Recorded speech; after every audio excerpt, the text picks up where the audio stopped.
Everyone, please settle down. Please, everyone, please.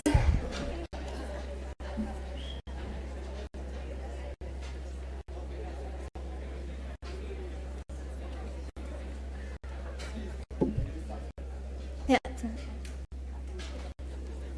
Okay, so a final keynote address by Mr. Kamal Haasan.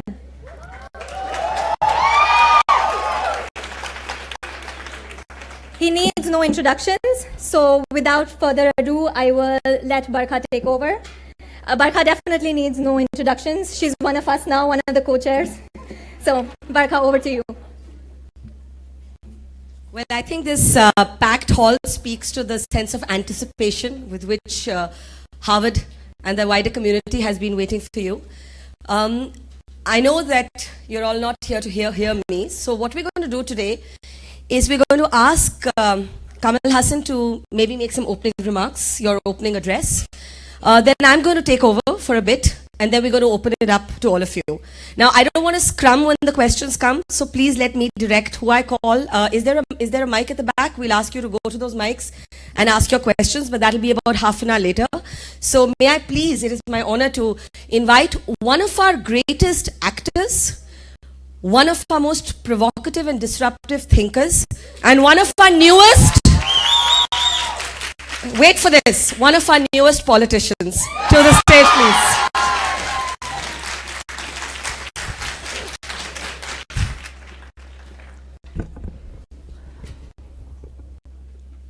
I usually cram up my lines and make it look extempore. That was when I was doing a different job. So here's a speech. It's written, so I won't be looking up quite often because I want this to be right, not my performance. Thank you, sir. Vanakkam. People of my larger global family, good day, good evening, and much more. I come from a global village called Tamil Nadu. Part of a cluster of villages called India. That's all we are. We can be nothing less or more, except in arrogance. Tamil Nadu is a state and has many things to be proud of, ranging from our rich heritage, culture, language, architecture, food, social justice, pioneers in the world trade, and many such remarkable achievements. However, all is not well now. More on that later. As I stand on this podium, I can boldly say I dare to have a vision. The new brave is being bold with a purpose. My true purpose today is to challenge the status quo and mediocrity in polity that is plaguing our state of Tamil Nadu. I have often said that when avaricious businessmen and politicians set mediocrity as a standard, then rubbish becomes acceptable.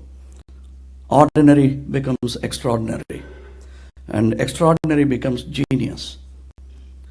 Genius itself, if it exists at all, is relegated to a state that needs psychiatric monitoring. Fortunately, my vision in these climes is just extraordinary. Extraordinary only when compared to the policy paralysis and the lack of imagination that exists in Tamil Nadu today. To make this address specific rather than a wandering generality, the three big things plaguing my state today are: one, the apathy shown by political class of the state's financial health and management. With the revenue deficit at its all-time high of rupees 160 billion and growing every day. State gross fiscal deficit, which stands at an approximate rupees 405 billion, the third highest in the country for the year 2016 and 17. A large part of this deficit is driven by ineffective public spending and lethargy and a lack of vision by the people in the government. 2. Inability to manage our state treasures, namely our waterways, which for decades have been neglected. If only we have managed this better, we would be water self-sufficient by now. 3. The gradual lowering of the bar in every aspect of society, from education, skilling, healthcare, to social justice, to creating employment. To move on in these regressive times, what I propose may just be a dream, but it is much akin to the sheer necessity that led our ancestors to come up with the idea of the wheel. The new wheel is an old concept, eons old. It's an idea of creating a virtuous cycle to weave its magic on the populace. A cycle that we have to recraft and maybe humbly reinvent. My firm belief is that the business of new age politician should be to set a context and be an enabler to embed this new wheel within our society. However small that wheel, it should still ripple across our placid social lake. My mentor once stated, and I quote, "If the villages perish, India will perish too. It'll be no more India. Her own mission in the world will get lost." For him, rebuilding of the nation could be achieved only by reconstructing self-reliant, self-sustained villages. My mentor was none other than Mr. Mohandas Karamchand Gandhi. I'm shameless in plagiarizing his ideas for the benefit of my people and my society. On February 21st, 2018, as I embark on my political journey, I am announcing a plan to adopt one village in every district of Tamil Nadu. Thank you. With the vision and aspiration for them to be the best village ever in India. And later, why not? Maybe the world. An exemplar of sorts for my state and country. These villages will be planned with an intention to be holistically sustainable, economically, ecologically, sociologically, technologically, and high on education, skilling, and health. All the key faculties for a healthy society. With this, we will set in motion a series of virtuous cycles in Tamil Nadu. By being the change, I truly believe that a strong Tamil Nadu augurs well for a strong India. Now I'm practical enough to understand that every journey begins with a single step. Therefore, as a first measure, we will take one village and reimagine it for excellence. Later, we shall scale it across the state.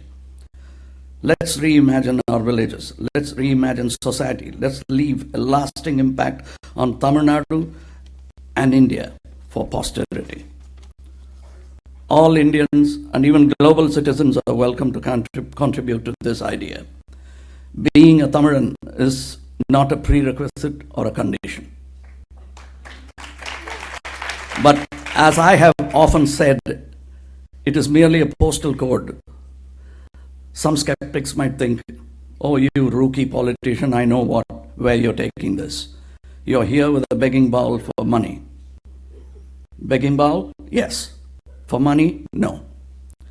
I seek something more valuable than your money, your ideas, your imagination, your intellect, to reimagine our villages. Your time and participation in pursuit of excellence. My political campaign begins here with the aspiration of forming a brain trust with my Tamil women and men at Harvard. Thank you. It's my firm belief that immediate action with good intent is better than theories of utopia and armchair politics. I have embarked on a journey towards electoral politics. I used to mimic the very intelligentsia that looked down with disdain at electoral politics, and later through learning and kind tutoring understood that politics need not be something below us.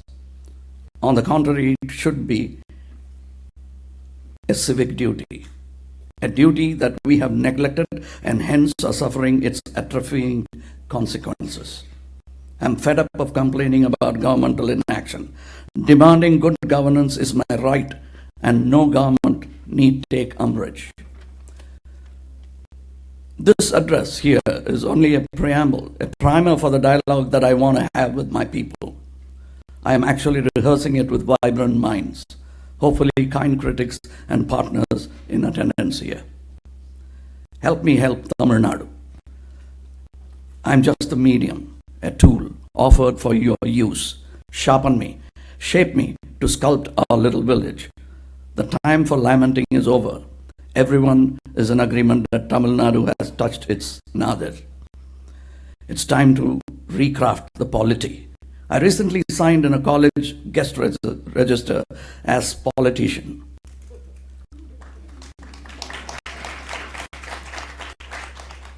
On second thoughts, I should have signed as polity-culturist.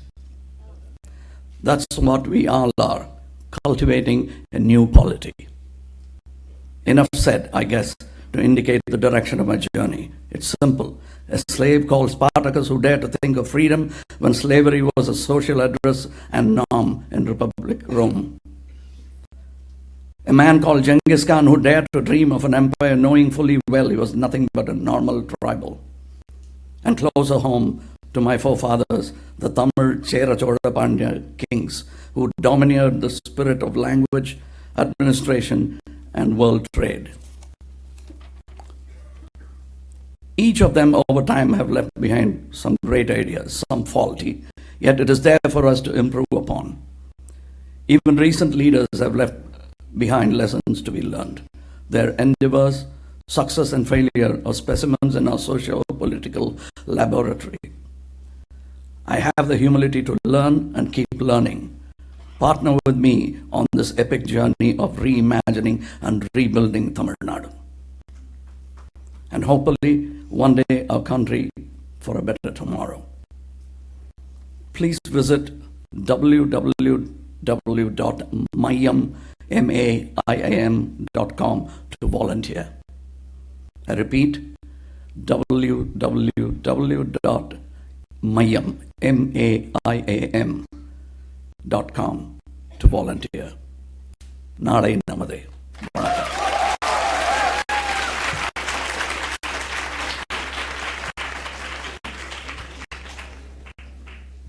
So before we start our conversation, let me ask you all a question. Are you all here to see and hear Kamal Haasan, the actor and artist, Kamal Haasan, the thinker and public intellectual, or Kamal Haasan, the politician? Combination of all three? Okay. So what's interesting is there would have been a time maybe a few years ago, let's say 10 years ago, if I'd asked the same question. This audience may have said, Mr. Haasan, we love you. Don't enter into this mud called politics. Right? I think you referred to it. You referred to the intelligentsia, the mocking of PLUs, people like us who would look at politics as something dirty, something not to be touched. The same audience may have told you, why do you want to get into this? So let me try and understand before anything else. Why do you want to get into this? As someone who's fiercely independent, who's often taken positions that have, been at the cost of more populist positions, you have often spoken your mind on censorship, on meat eating, on all kinds of issues, right? You have held up the power of the individual. Politics is not about the individual. Politics is a surrender of the individual mind. What makes you do it? I don't think I'll have to surrender my individual spirit for the sake of politics, not the way I want to do it. I can still be myself and hope they accept me as I am. But they must understand that I have the good intent to do something which has not been done in my state, at least. Let me not talk for the whole world and country. I want them to understand I'm here with good intent. I think some or most do believe that. I believe it. That's the most important thing. And about not wanting to join politics, you are right. Yes, it was considered to be dirty. But it's the way you keep it that makes it dirty. And the responsibility is with you, not with the politician, as we often seem to think. The responsibility is with the voter? Absolutely. With the people? Yes. We should learn to say no. So we get the politicians we deserve? And that's what I think it is. Because once we take money for votes, then you can't complain when he does take money off your pockets. He's going to look you on the eye and say, oh yeah, I'm the only thief in this. Between the two of us, I'm the only thief and you're not, is what he's going to ask. What was that precise moment when you knew that you had to cross that space from being a public figure with opinions to electoral politics? Because the two are different. You can be deeply political. I think I'm a deeply political person without being in electoral politics. You were always deeply political. When did that crossover happen for you? It was a very, very slow, snail-paced movement. It took me 37 years. Can you share a bit of that journey? Yeah, because the moment I started this Nirupama Rao, as what you call social service movement, that was done about 37 years back. That itself is a political move, in the sense I wanted to do something for my people. And we were doing social service, and that I thought will change society a bit. But it was becoming more and more difficult doing even that. And so there's a time when you realize that you've spent 37 years with so many people. There are roughly about 10 lakh hardcore workers in this welfare association. That's a lot of man hours and a lot of enthusiasm, all being dampened by political apathy. So something, if you want a change, if you want a great change, it has to be done through the government. And for which all my heroes, for example, Gandhiji or Mr. Ivera Periyar, as he's called, Mr. Ivera Ramaswamy, who we call Periyar, they all did not go into electoral politics. And I thought I'll follow their footsteps because they are my heroes. But then they lived in another time. What is it about this time that compels you to contest elections? You live in Delhi, so you don't know. I live in Chennai. I live in Delhi, and I wish I had the courage to contest elections, but I don't. No. I think it takes a kind of courage to actually jump into that pond. Yes. I wouldn't call it courage, but I think we have been pushed to such anguish and anger. Inaction would only lead to more anger. I thought it's not going to be healthy for the state or me.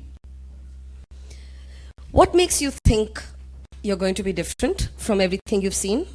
And what is that difference? Well, I will not bring in the analogy of films here. I was please different. do. No. They say that I did everything slightly differently from my peers in my film business. So that's no promise that I'll be different. But I want to be different. That's the promise that I want to give you. I want to make that difference for my people. And it's possible. I'm not setting an unachievable goal.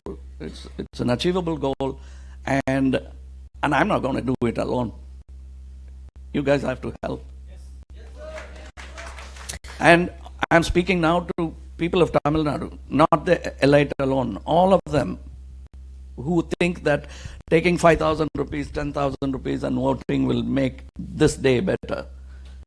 It won't. Over time, you're worthy of much more money to earn and to keep for yourself.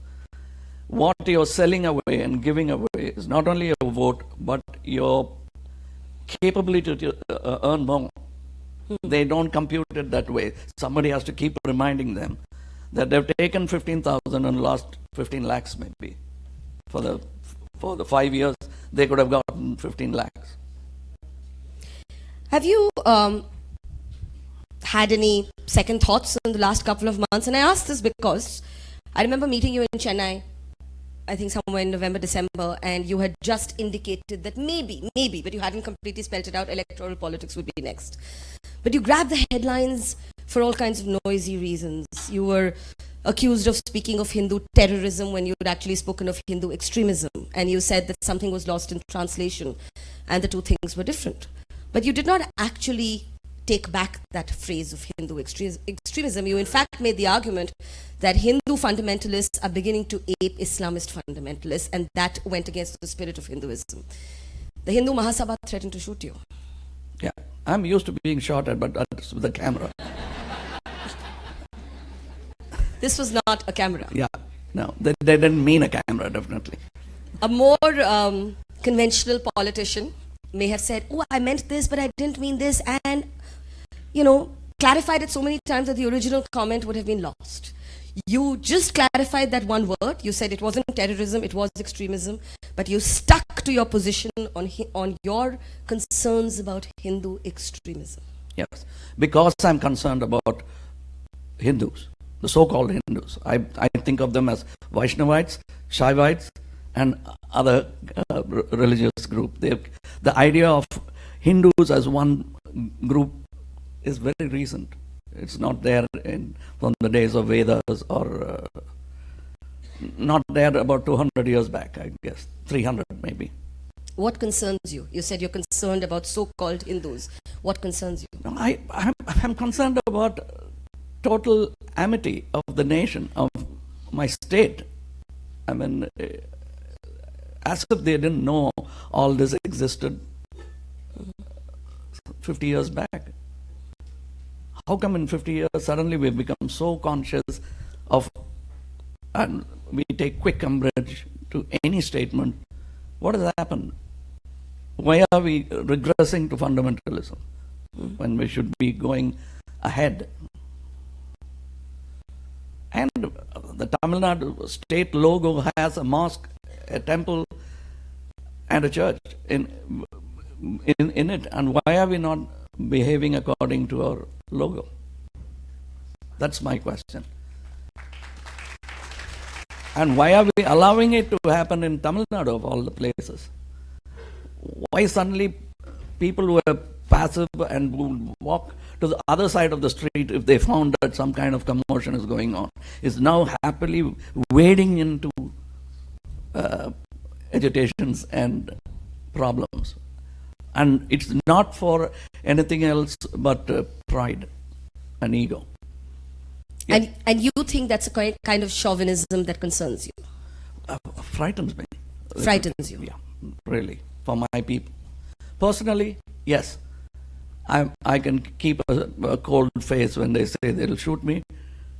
I will not urge them and say, come on, shoot me, and open my chest. You're not going to do that Bachchan moment? Yeah, I can't. And even with a bulletproof vest, because everyone thinks a bulletproof vest saves you from the bullet, but it doesn't save you from the pain. Because the impact of the bullet, the velocity of the bullet will still break your rib. So I'm not ready to take that pain. There's another big star from your state who's also indicated his interest in being in politics. It's quite an interesting moment in Tamil Nadu. You have said you and Rajnikant are good friends. You have said that when you decided, before you publicly said that you would be in politics, you actually picked up the phone and you called him. Is that correct? No, I met him. You met him. But when it comes to that question that everyone wants to know, can we see both of you on the same side? You're not so sure, are you? No. The reason is, we can, as friends, be on one side. I mean, that's different. But polity is different, because I'm trying to make that difference to my state. Our approach, the general intent might be the good of the people. But I believe that there is a certain way in which the good will have to come to the people. I don't like to take a detour. So it might happen. we'll wait for his manifesto to be out, and mine will be out soon. 21st. 21st. So if it gels, then in polity, for the sake of the nation and the betterment of the people, a good alliance, if it's not full of lies and Cosmetic deceit, arrangements, yeah.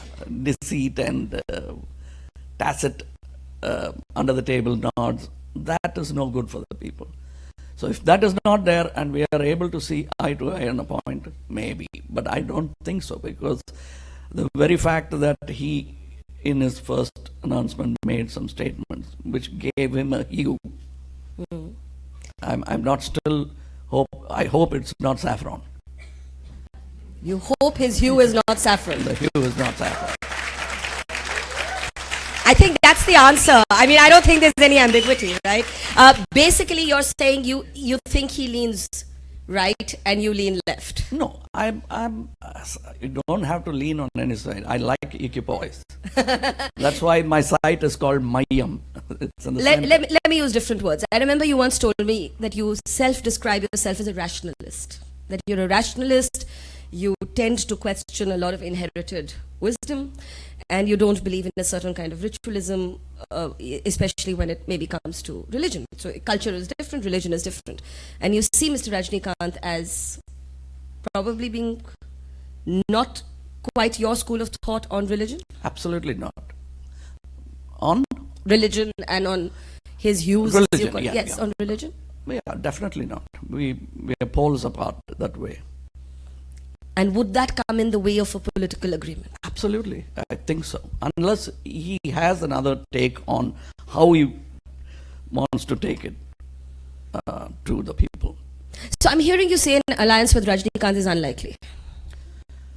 Yeah, I can. On these are the conditions. As of now, you don't see it happening. I don't see it. If this is the route he is going to take, and if the hue that is going to acquire is going to be saffron, then I can't see a clear understanding, unless there's some other explanation that he gives that convinces my rational mind.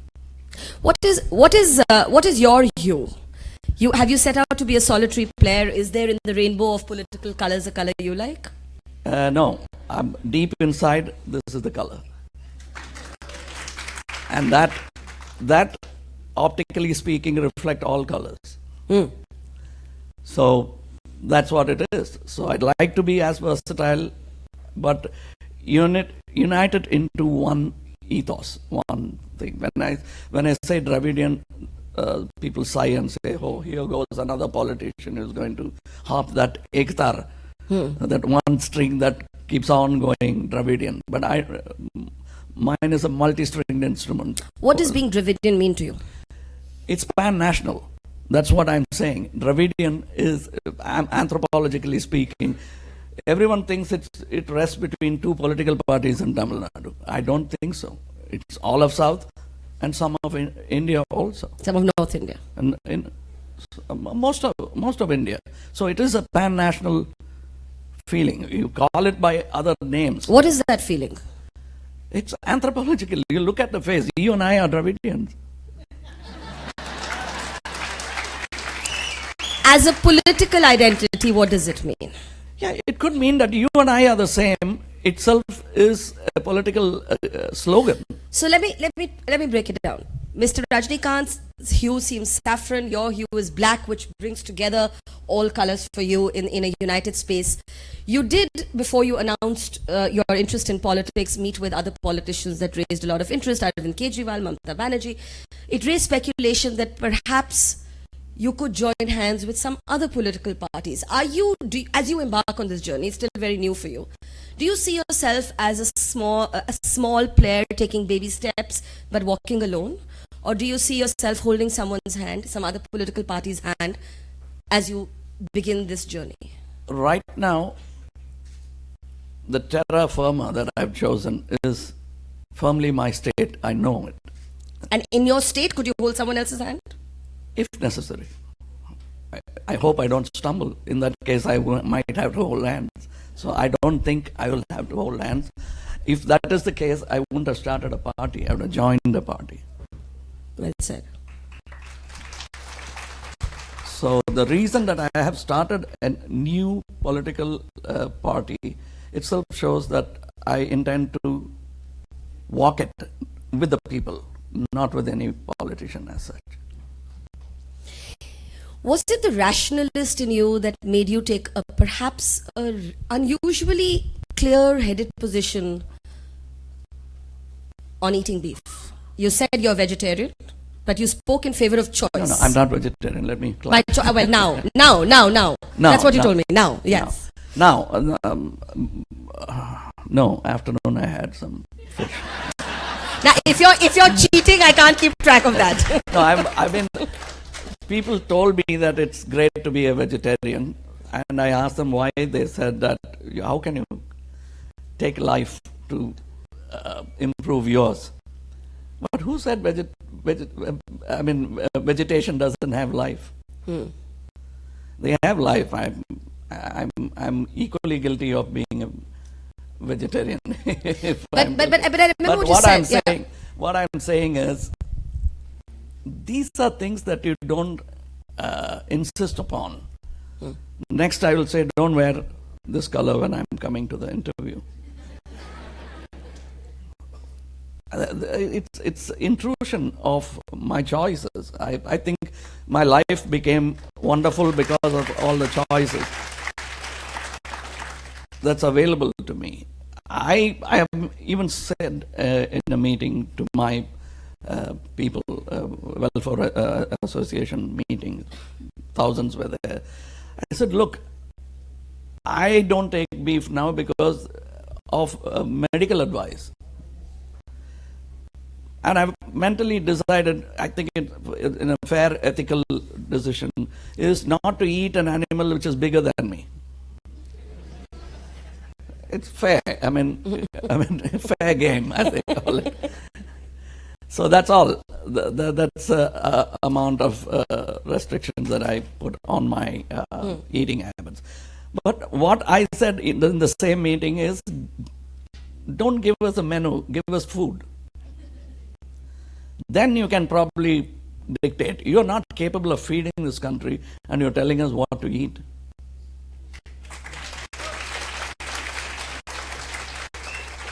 That I would say to this existing government and all those governments which have failed to do that. We could easily have done that. That's what in the speech I've said, that it could have easily been managed. I've seen a river slowly turn into a gutter in my lifetime. It's going to take another lifetime for it to run as a river again.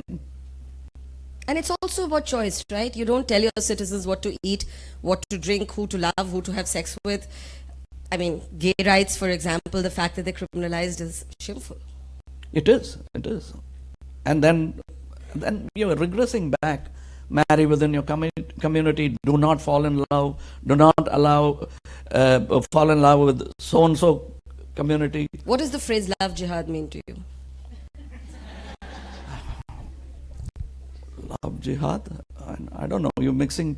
No, it's not my phrase. No, you're mixing two metaphors. Yeah, well, if jihad means holy war, then it doesn't fit. Exactly. It's a misnomer, a title. But I think that a new revolution is on the way. I don't know about jihad. Love will triumph across race. Before I open this for questions, your journey towards becoming an actor, and now you're embarking on this journey to be a politician. What is the commonality in those journeys, and what might you see as the differences? The only common thing I see, instead of being clever, let me be honest, is people. Both are done for the people. Without them, it doesn't mean anything at all. My film, it's their happiness that's translated for my understanding into an applause. And are you going to share the name of your new political party with us here at Harvard? No, I'll have to politely refuse because that will preempt what I'm trying to do on the 21st. Okay, we have many more questions. I'm going to open this up. Is someone taking around the mics? The mics are where?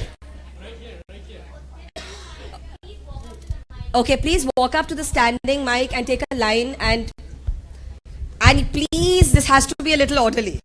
Okay, start here. Yes, line up against the mic and wait for me to indicate that you can go ahead with your question. Please go ahead. Please go ahead. Mr. Kamal, thank you so much for coming to Harvard University. I've been a great fan. Thank you for the opportunity. Thank you. I have two questions. I think I will start with a cinematic question. We all hate snake oil salesmen, right? But these days, right, the producers and the movie makers, right, with cable TV channels 24/7, they promote movies which are really bad. You know, they promote like anything. So what happens is, the people below the income level, they go the first day, first show. What's the question? So they make the money. Question. I'm only going to take questions, So no do you comments. think Question. this is right? Because, I mean, it's like a reverse Robin Hood, right? We have seen Robin Hood movies, like, but taking money from the rich people and giving to the poor. But this is like, Okay, taking I don't money really from the poor understand the people. question. So let's take that as a comment. If you want to interject briefly, we will. And let's move Yeah, on this side after that. Yeah. No, I think what you're trying to ask is it right that you promote a bad quality product as fantastic and make people throng to it? And, well, that's what you did with cigarettes. Till someone told you it's harmful, and now you're cutting down on it. Why do you want to cut down on it? There's somebody who said that if the Food Council will have to okay a new invention called alcohol, if it were to be now, they will not. Okay, let's move on. I have And a. promoting anything bad is bad enough. Could we please keep this to questions and possibly within the parameters of what we actually are talking about here this evening? Yes. Yeah. Yes. Oh, sorry. Please. Go So ahead. as you told that your intention is good, so my question is that suppose there is no majority after the election, the next election when you will participate, will you join the hand with Rajnikant? He just answered that at length. No. So your question was different. My question after the election, when the result, I'm modifying your question. So I'm on the pre-poll, you're on the post-poll, right? I'm asking question because I'm not from Tamil Nadu. My girlfriend explained that Kamal Haasan and Rajnikant is like, to explain the politics to me, that they are like Lord Vishnu and Lord Shiva, and we love both. Because I'm just confused. And that's why my question Okay, let him answer now, please. I'm going to try, let him answer. I have let to, him answer. Yeah, let him answer. and give the space to the next person. Yes. Yeah, thank you for going ahead that far and even talking about polls. Well, if there's no majority, as you say, then it's the people's verdict. I don't have to somehow sit in a chair or stand and wait again and work. And about this Lord Shiva and Vishnu thing, I think enough has been said of these two gods. Everybody knows their quality. What we need is to preserve and to make Tamil Nadu healthy. That doesn't mean I'm talking about Vishnu. This is my agenda. Okay. Another question here on this side. Yes. Hello, sir. Sir, my question might sound similar, but it is not. No more Rajnikant questions now. It was the great. last one. It was great to know that you identify yourself as a rationalist and the things that you shared. And you shared you would not embark on this journey alone, but you would work with people. And you talked about culture, not politics. And 5 years ago, when I did not care about the world beyond me, I heard similar thoughts from a gentleman in Delhi, Arvind Kejriwal, and I started to work for them as a volunteer for a bit.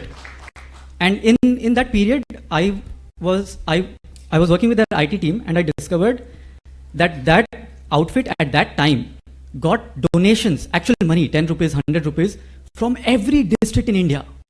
In a country as linguistically, culturally diverse as India, they got actual financial donation from 700 plus districts. What I felt good about that was I could see, in a diverse country as ours, I could see a political force emerging of people to work please. together across all these divides. Question, please. So why not join hands with forces that are not separate from Tamil Nadu, where good work can be done under the same umbrella? Okay. I'm not talking about Mr. Rajnikant. Sir, I'm or going any to have to particular person. interject. Your questions cannot But be that long on a because there's a larger- whole line on a of larger people scale. waiting to ask. Okay, Yes. let me come to that. Yes, Mr. Kejriwal came and met me in my party office, which was then not the party office, but now has become the party office. So he met me and he was kind enough to say that we are brothers by motto. You want an alliance, you got it. You don't want it, that's still okay. But if you want any advice from our experience, it's yours to take anytime you want. That was the kind and magnanimous offer given to me by Mr. Kejriwal. And I intend to take it. And I'm not only from Mr. Kejriwal, I'm going to take it from others. But the idea of forming an alliance, it depends on what we believe in, what we want for the country. You cannot just go and shake hands just because Gandhiji has a saying, do not walk with your dirty feet across my mind. So I don't want anyone walking with their dirty feet across my mind. I'm not implying that so-and-so has got a dirty feet, but I'll have to be careful.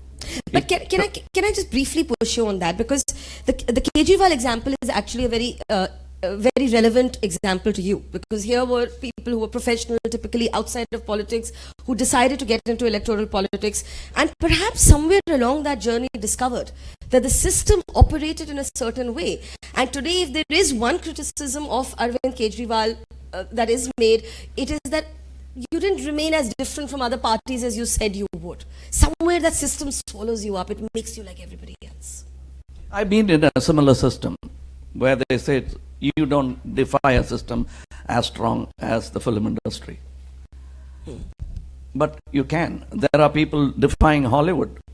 They already defied it, giving the run for its money. They made all the decisions, but it's changing now. It can be done, and I believe that it can be done. Okay, question this side? Yes. Yes. When Justin Trudeau appointed half his cabinet as women in 2015, the reason he gave was because it's 2015. So, sir, it's 2018 now, and can I know, would you be working towards same kind of gender equity in your party when assigning tickets or party members, or if you win, giving seats, cabinet to women, and particularly Dalit women? Yes. For me, women are women.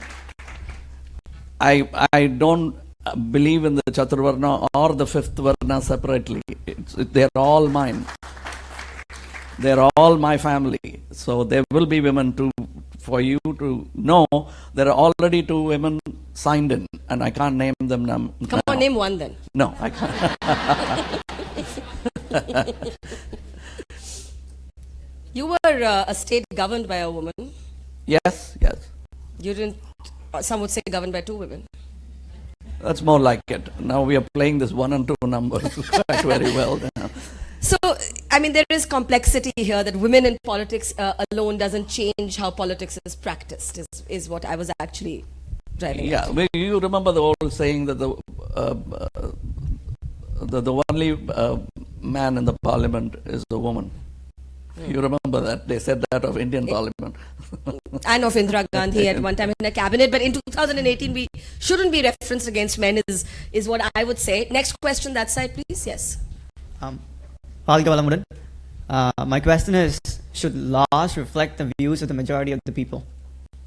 I didn't get it. Should laws reflect a majoritarian sentiment? Should the law like of the in land... Saudi Arabia, it's okay for adultery punishment is killing a woman by stoning. I don't know about other countries. Let's talk about ours. I like the lady, blindfolded lady with equipoise. And that's what it should be. It should be not to appease the people. There are many politicians who do that to appease people. I think law should be above all of it. And blind to bias. That's what I think it should be. That's when all will get. There's somebody who says justice for all itself is a myth and a slogan just to keep the manthan going. But I believe that the law should be above these sentiments. Otherwise, it won't make a great society. Okay, this side. Mr. Kamal Haasan, thanks first of all coming to Boston and Harvard. We really love to hear your thoughts here. My question is very straightforward. I'm not from Tamil Nadu, but last 50 years we have seen in Tamil Nadu all the big politicians are either coming from in the movie industry or related to that, including you, right? And there's no second leadership happening there in Tamil Nadu from long time. Do you intend to change that in your party, or you will be the same as Miss Jayalalitha was, that there's one image party? Yeah. One-person parties. Then I might as well call it just Kamal Haasan and not by any party name. I don't believe in that, because look at my age that I'm now in. If I'm starting a party to last another 20 years alone, then it's not a party. It's a party that you have every Saturday. That's not what this is. This is beyond time. It must at least last 3 generations to have an effect on the populace we are trying to help, which means I won't be around to see it. So I've already thought of the second, third, and fourth leadership. Maybe not. I won't pick the person. Even that amounts to a certain amount of despotism. So yes, I'm not going to follow that example. What do you think of dynasty in our politics? The fact that top jobs get inherited in smaller parties and larger parties. I mean, it is breaking up of the monarchy that brought about our democracy. Why mix that back in here? I don't think that. I think that is, calling yourself Tamilian, as I said, calling yourself Tamilian is only the address. That's not your qualification. So that in Tamil we say that Tamilan என்பது வந்து விலாசம், தகுதி அல்ல.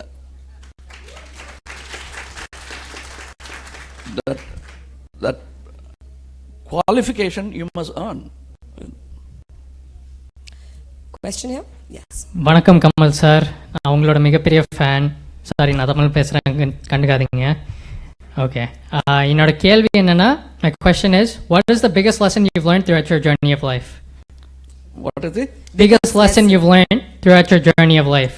What has been your life lesson thus far? Something you learned you wouldn't do again or you would do again? Something that life taught you?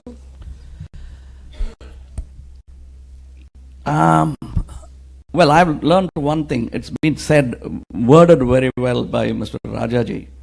Don't do anything that you're ashamed to admit in public. Do anything that you're not ashamed to admit in public. It's as simple. I'm trying to live up to that. It's so simple. Even murder can be justified if you're a soldier. I killed so many people for the nation. So anything that you're not able to admit, don't get involved in that business at all. Is there a mistake that you've made that you would not make again? I mean, we've all made mistakes. We've all made misjudgments, wrong choices. But something that you know, that you really had to go through it to learn it, and now you're saying to yourself, I won't do that again. Yeah, I will never ever overestimate myself and think I'm a fantastic, intelligent man, bordering on genius. I'll never do that again. You mean, is that how you saw yourself? At 19, I thought, make way, world, there's a genius coming. And then I thought they were deaf. They were only being kind. Okay, I'm going to take the last 2 questions because we've already overshot time. Yes, this side. Hello, sir. You've been very vocal about being a rationalist and not conforming to any community or a caste, but how do you handle when things that you do or things that you say are being linked to a particular caste or a community? Even your brother Charu Hassan said in an interview that your community might be a reason that you might not be successful in politics. How do you handle comments like that? I have 2 years. In Tamil they say, in the kadala vangi, in the kadala out. Say, listen through this ear and let it go out through the other ear. So I dumb down myself when they say things like that, because it's waste of breath, even if it's the elder brother, to argue a point which is well argued and clearly stated and is in the minds of the people. Okay, last question. Vanakkam, sir. I am Rajaji's great grandson, so thank you for quoting me. Wow, that's quite something. Yeah. Oh, thank you. Yeah. So the question is, so a couple of hours back, we saw a digital governance session by somebody from Estonia. There, the government and the people are leveraging a digital ecosystem. In Tamil Nadu, the ministers are deleting their email addresses when you ask us to complain corruption charges. So looks like a very long journey. How long would it be, and what would you need from us to speed That's it? exactly why I think this podium might not give us enough time, but as I told you, www.myem.com will be the place where we can discuss, and probably I think you should all participate. I'm looking for that. Money I can raise. I'm very confident. But these ideas you raise and give it to me, and I'll be happy to take them. So, since we're among young people, I do want to just ask you one last thing before we close. Is there a dream you had when you were the average age of this room that remains unfulfilled? Yes, I wanted to go back to college. And I'm a high school dropout, so I always wanted to get back. But life gave me so many other opportunities that dream never happened. And now there's no time for that, obviously. You're never too old to study. No, yeah, I still But do. life is the laboratory and the classroom. So I always say that I'm an extramural student, picking up even garbage that is thrown out of intellectual garbage thrown out of the universities, because that's what has been my staple diet, intellectual diet. Well, I can say this, that whether or not you went back to college, you are one of the brightest minds I've had the pleasure of talking to, and I know that the room would support me in that. Thank you very much, Kamal Haasan, and we wish you all good luck. Thank you. We wish you all good luck in your journey. Let's have a big round of applause for Kamal Haasan. Thank you very much.